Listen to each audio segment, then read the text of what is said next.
Olá, bem-vindos! Hoje a gente vai mergulhar numa história, olha, de resolução de problemas, digamos, bem pouco ortodoxa. É a história de como uma crise multiversal foi resolvida não com uma explosão, mas com um bocejo.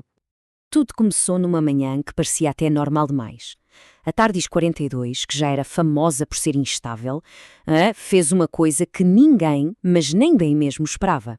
E foi esse ato que deu início a toda a crise que veio depois. Pois é, um espirro, um único atim da nave e, de repente, pá! 17 portais se abriram, um grupo de mensagens interdimensional foi criado do nada e uma cidade brasileira bem específica virou o centro de tudo. O caos oficialmente tinha começado. E com esse espirro, Campinas, do nada, foi eleita a capital interdimensional do caos criativo.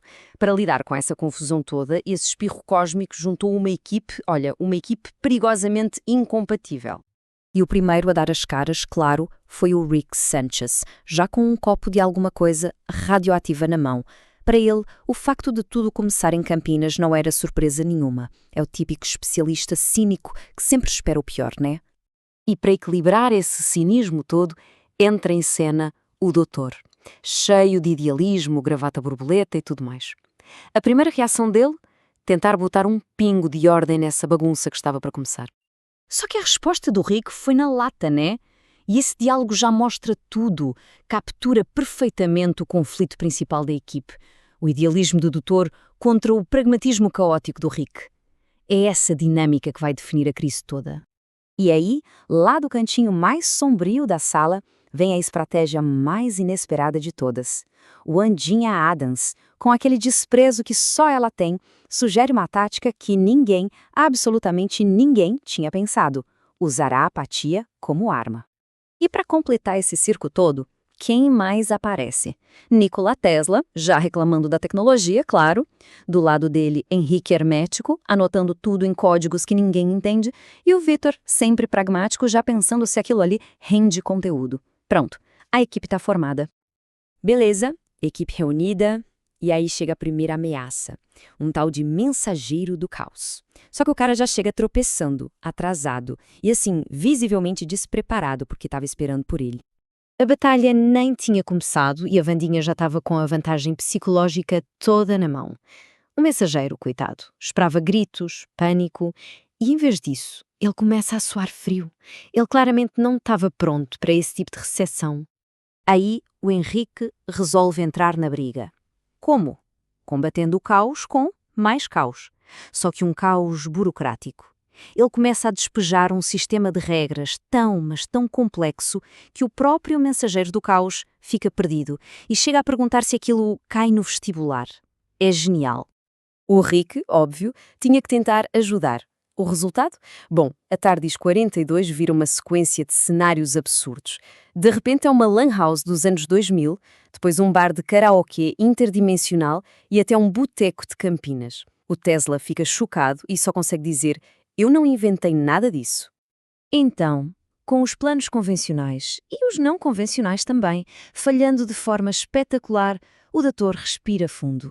É hora da estratégia final, aquela que a Wandinha tinha sugerido. Uma ideia simples, mas, nossa, devastadora. O plano é simples, a ordem é clara. Um silêncio tenso toma conta da sala. A equipa se prepara para não fazer absolutamente nada. Imagina a cena. O mensageiro do caos entra em pânico. Essa falta de reação é mais assustadora que qualquer ataque. Ele está lá, procurando a briga, o discurso de vilão, o clímax, qualquer coisa. Mas o que ele encontra? Um vazio constrangedor. E a equipe responde com a arma mais poderosa que eles tinham: o silêncio. Um silêncio absoluto. Uma indiferença tão profunda que vira quase uma força da natureza. E aí, com uma única palavra, a Wandinha dá o golpe de misericórdia. O mensageiro, sem conseguir lidar com tanta humilhação, com tanta indiferença, ele simplesmente, puf, evapora. De pura vergonha. Aí o painel da TARDIS 42 até oficializa o método. Status, caos neutralizado por desprezo coletivo. E como o Rick resumiu muito bem, essa doeu mais que porrada. A humilhação foi a verdadeira arma o tempo todo. Essa vitória bizarra, claro, não ficou em segredo. A notícia se espalhou.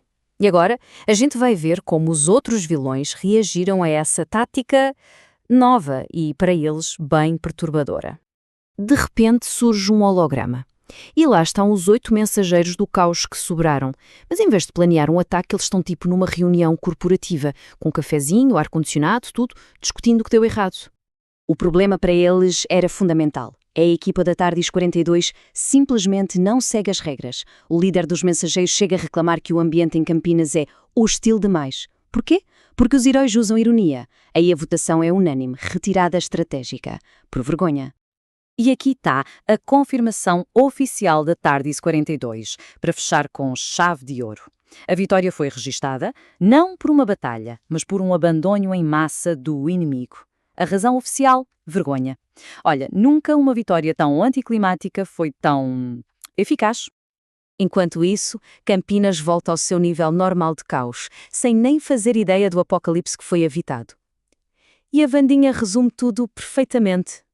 A vitória veio, mas sem nenhuma glória. E para ela, isso é o cenário ideal. E assim, a crise termina, mas a história deixa um aviso no ar. Nova temporada em preparação. A apatia funcionou dessa vez, né? Mas a pergunta que fica é, será que essa equipe tão desorganizada e ao mesmo tempo tão eficaz vai conseguir lidar com uma ameaça que talvez não se importe nem um pouco com a ironia? Bom, só o tempo ou a próxima crise vai dizer.